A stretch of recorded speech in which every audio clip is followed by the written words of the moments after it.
welcome back. I'm so excited for this video. I'm just like anyway. So this is going to be my birth story. I have baby boy right next to me, just here. He's just chilling at the moment, and I'll show you guys him at the end, or if he starts crying then I'll pick him up. But I wanted to let you guys know how my birth story went. So this video might be like TMI a little bit, because it's just gonna be like what happens. So birth is like full on, and there's so many different things that can happen. So if you don't want to know gross details, then I suggest you don't watch this video. Anyway, so let's get started. I am so hot in here. I'm dying. Anyway, all right, so from the beginning, this is all in my head as well. I haven't written anything down, so I'm gonna try and remember as best as I can. But so baby boy Lucas was born on the 13th of October. He's already getting fussy. You okay, Baba? You want cuddles? Oh, this is Lucas. You want to say hello to everyone?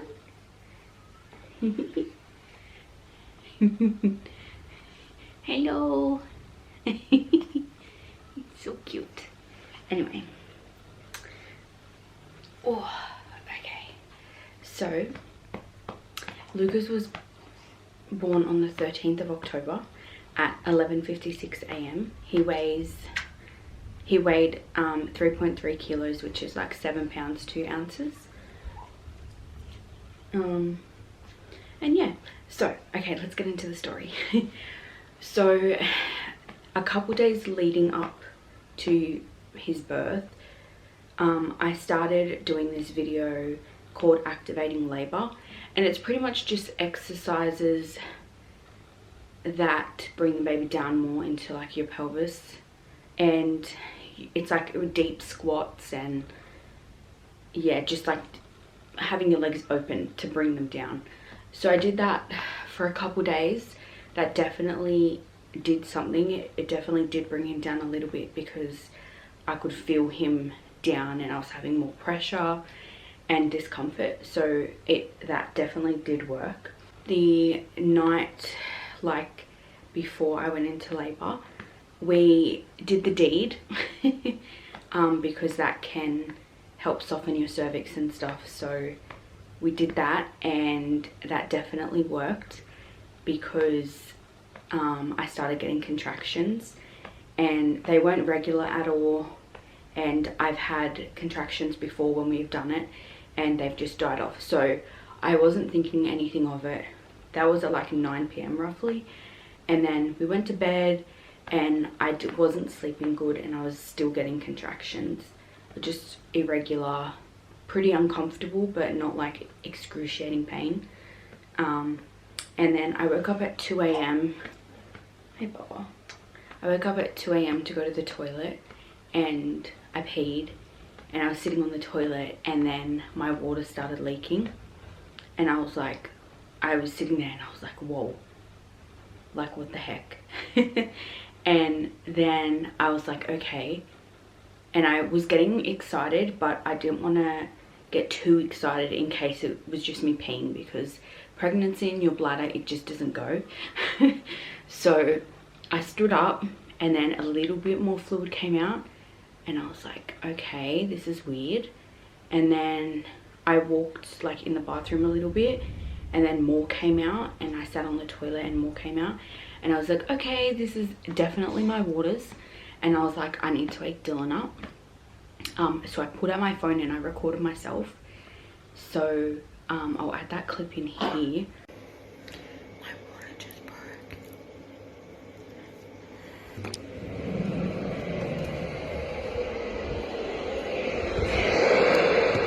Baby, my water broke. Yeah. Huh?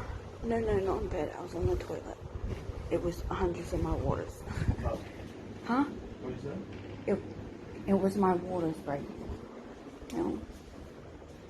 And I've had painful contractions.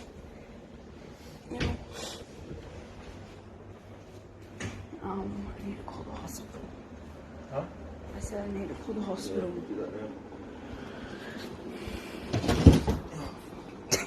Oh, big burp. Good boy.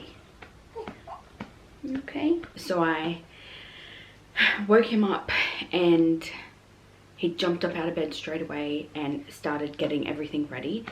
And I was like, okay, I'm gonna have a quick shower just to like freshen myself up and be clean going into the hospital. So I was getting ready to have a shower, and I went in the shower, and then it was like a gush of my waters. So a lot more came out. And I was like, okay, yeah, this is happening. But sorry, just before my shower, we called the hospital and told them. And then they were like, yep, come on in. I had to go in because I had GBS, which is like something that you can pass to the baby when the baby comes out, which it's really common. They just give you antibiotics pretty much while you're in labor. So that's why when your water breaks, you have to go straight in. So yeah, so I jumped in the shower, had the gush, and my contractions were like 3 to 4 minutes apart, and they were really painful. And I was like, oh man, this is just the beginning. And I was really nervous because I didn't know how my labor would be. So I was scared. I was like, I don't know how many centimeters I am yet. And I was like, what if this kid comes like really soon? I was like freaking out a little bit. Anyway, and then I got out of the shower. I was still getting contractions. They sucked, and they were regular. Anyway, we got in the car and we headed to the hospital. And when we got to the hospital, sorry, you did a stinky, I think. Got to the hospital, and Dylan had to go park the car because he dropped me off at emergency, and then he came over with all of our stuff, and then we walked up to the room and got in there, and they checked me, and I was still 1 centimeter dilated. So a week before, the Friday before he was born, I had a midwife appointment, and I was 1 centimeter dilated. So I still hadn't dilated anymore. The first midwife said that I was actually 2 centimeters, but I was actually 1. So, because that's what the second midwife told me. She's like, yeah, you're 1. And I was like, oh, I'm only 1 centimeter and there's pain.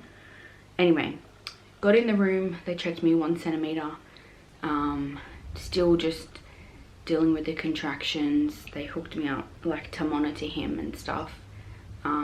And then I went to the toilet, got back in bed, and then they were talking to me about starting me on the drip to help my contractions, because at this point my contractions slowed down, and they were like every 10 minutes apart, but they weren't regular and they weren't lasting like super long. And I was like, oh, this is so frustrating. And then I was like, okay, am I able to get the epidural before we start on the drip? And then they said yes. And I was like, thank God. And then Lucas was posterior inside, which means his spine was on my spine, which can give you back labor.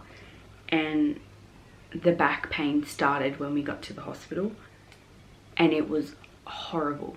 It was so bad. And oh, I just but then once that had started, then the guy came in to do the epidural. What are they called? I forgot what they're called. So the guy came in to do the epidural, and at this point I got really nervous, and I was like friggin' scared. But before I got the epidural, they put the cannula in my arm. They put it in this hand first, and she wasn't getting enough blood, so she had to change it and put it in the side on this arm.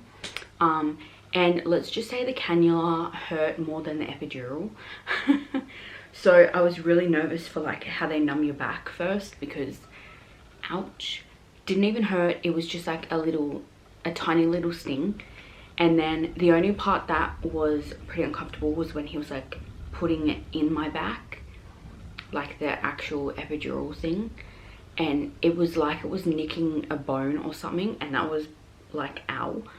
But overall the epidural, it was nothing. It was like, yeah.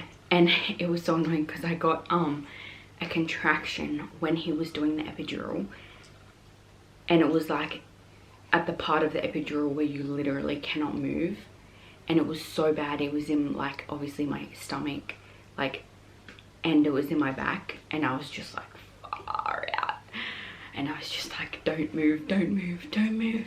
But I got through it. And then got that done, and then laid down on the bed, and they put the catheter in, because you have to get a catheter when you have epidural, obviously. And then what happened after that? The midwife laid me flat on the bed, which was fine, I guess.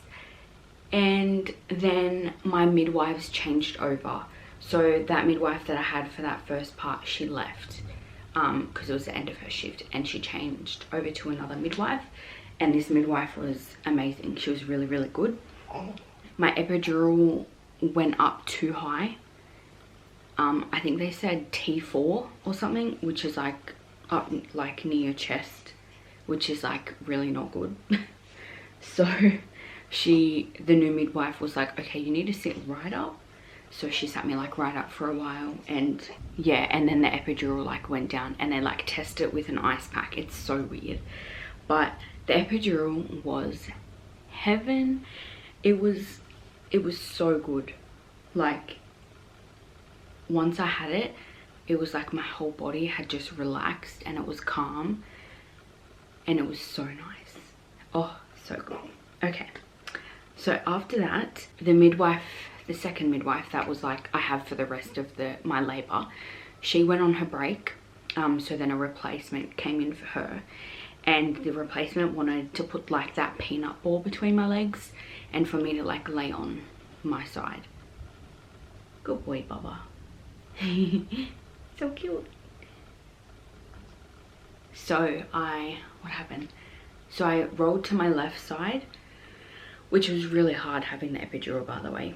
But I rolled to my left side, and then his heart rate dropped a lot, and then she's like, okay, he doesn't like that. So she's like, roll to your other side. So I rolled over to my right side, still didn't like that at all. So I had to go back to laying on my back and sitting up a little bit. And then that was stressful, like just seeing his heart rate drop, and it was just like I had to move so fast, and I couldn't. It was so hard to friggin' move. What happened after that? I couldn't sleep. Dylan was napping, and I couldn't sleep because I was just like so excited, and I was just like, oh my gosh, we're having a baby, and I literally just couldn't sleep. And plus I'm such a light sleeper, it was just not gonna happen. So I was just on my phone and just like laying there for a while, and then it was like, I think it was around like 9 or 9:30, and they couldn't find his heart rate. Hey, Bubba. They couldn't find his heart rate at all with the machine. It was like gone, and they were just like, everyone was freaking out. They called more doctors in, and at this point me and Dylan were freaking out. We were just like, oh no, like what's happening? And they were like, okay, we need to put like the clip on his head. And I was like, okay, just do it. So they put this clip, they like, I don't know how they put it on his head, like if they use something and put it up there and put it on his head, but they put like this clip on his head, and it's a more accurate way of monitoring his heart rate. So they did that, and they found it, and everything was fine. And it was so stressful, and I was like, oh, thank God. And at the same time, they obviously had to check me, and I was literally just about 10 centimeters. There was just like a small little bit of the cervix, like the tiniest little bit that had to go. And that was at like 9:30, I think, around that time. I'm not sure exact time, but it was around like 9:30 or 9 o'clock. And then You getting hungry? And then they were like, okay, we'll let you get some rest and we'll check in an hour. And then I was like, okay, sweet. And just because of everything that happened, like that second time of his heart rate, like not finding it, and it was so stressful. Like there were so many like doctors and like people in the room, like stressed, and yeah, it just exhausted me out. Plus the epidural was I had more given to me because I was feeling a lot of pressure, which explains because he was so low. He was I was like almost 10 centimeters. So I slept for an hour and I was knocked out. Like I was so tired, and I was just thinking, how am I gonna push?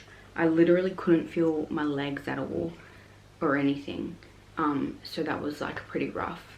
But then they woke me up an hour later, 10:30. No, they didn't wake me up. I was just awake. And they checked me and I was ready to push, and I was like, oh my gosh, this is happening. Like I'm pushing out a baby. And it was insane. So we started pushing.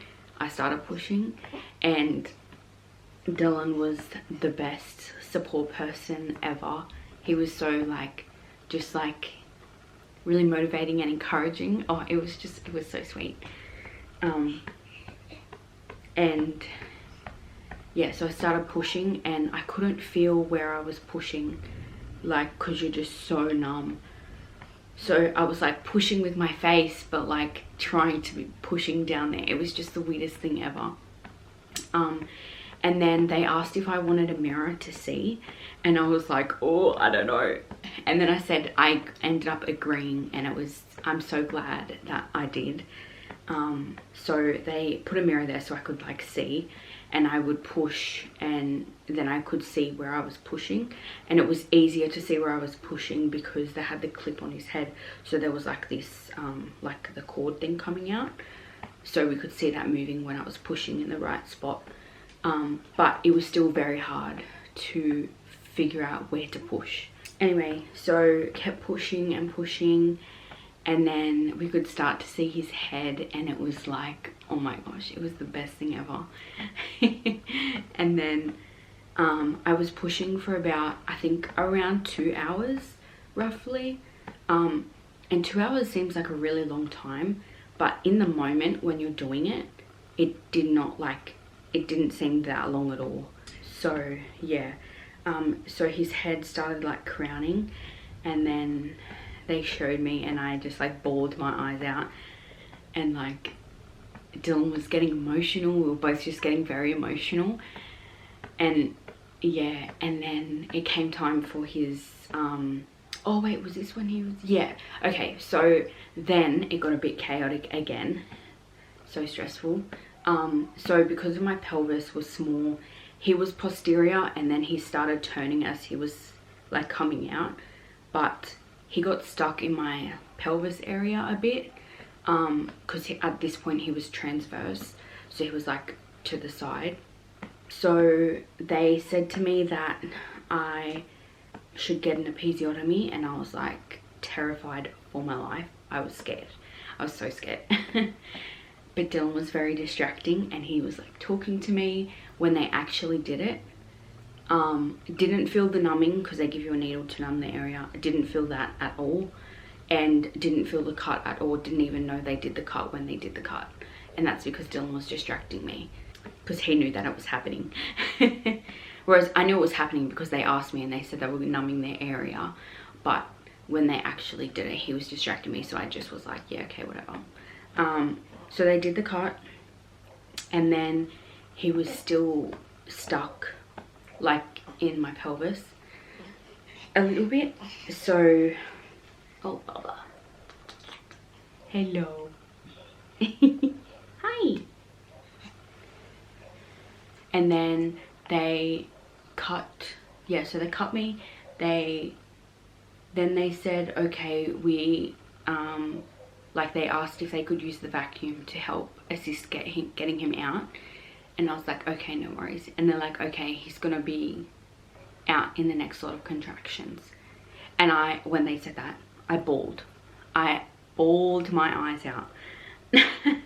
And then Dylan was also getting emotional, but he was watching the whole thing, like Lucas coming out and everything. He was like down that end, and it was so funny because like before like labor and stuff, when I was pregnant and we would talk about it, he was like, nope, I'm staying up near your head. I'm not, like, didn't seem interested in going down there at all. And then when I was actually in labor, he was just like, everything that he said was out the window, and he was down there, he was looking like, and he was just very, very encouraging and just the best support person. Honestly, it was the best. They used the vacuum and got his head out, and did I feel his head come out? No, I didn't feel his head come out. I felt like a little bit of something, but no pain at all. The epidural was insane. And then stopped pushing because his head was out. I think I did like the slightest little push, and then his like body, like the rest of him, came out. And then they put him on my chest, and I was just like, oh my gosh. And he was covered in like blood and everything, because that's just what they covered in. But he wasn't breathing, and there was no one like right there with the blanket, like, you know how they like shake them, like clean them off, and they get them to cry straight away. No one was doing that. And I was like sitting there like rubbing him, trying to like get him. Bless you, Baba. Oh, good boy. I was like, what the hell? Like, and then I think it was the doctor who said, okay, can we get someone over here to like wake the baby up? And then someone came over with the blanket and then shook him off. He started crying, and they had to, I forgot to say, they had to take him over and check him out, because when he, like half an hour before I delivered him, he pooed inside of me, which is, it can make them sick and stuff. So they had to check him out before, like when he came out. So they took him over, checked him. He cried a lot there, and then he was fine. They brought him back over and put him on my chest, and it was so nice. And then I felt like warmness down the side of me, and I was like, oh, he probably just peed on me, because like obviously I'm still on the bed, I can't move. And it was so funny because, yeah, it was so funny because he didn't pee on me, he pooed all over me, all down the side of my stomach. It was on the bed, and the midwife was just like, oh my god. And it was just so funny. I have a photo of that, but I'm not going to post it because it's like, no one wants to see baby poo all over the side of my body. But yeah, that's what happened. And and then yeah, and then so he was on me and I was just holding him. After that, I was still on the bed and I got stitched up, and that was pretty much the birth story. I want to like talk so much more about everything. I'm going to save that for another video. So let me show you guys him one more time. Oh, do you want to see everyone? You want to say hello? Hello. Welcome to Mommy's channel. Good boy. He's a week old today, aren't you? Huh? Good boy. Anyways, I hope you guys enjoyed this video, and I will film another video and it should be up next week for you guys. But I hope you enjoyed, and I'll see you next time. Bye.